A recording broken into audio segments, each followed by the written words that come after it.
Okay guys, ito nga pala yung master bedroom. Yan po yung cut tray, tapos yung side cabinet, tapos floating lampshade table, drop light.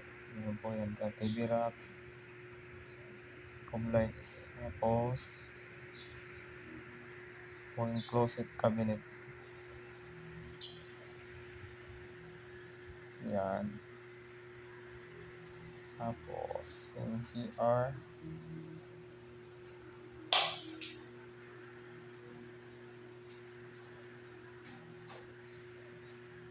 Kulang na lang po dyan yung glass door.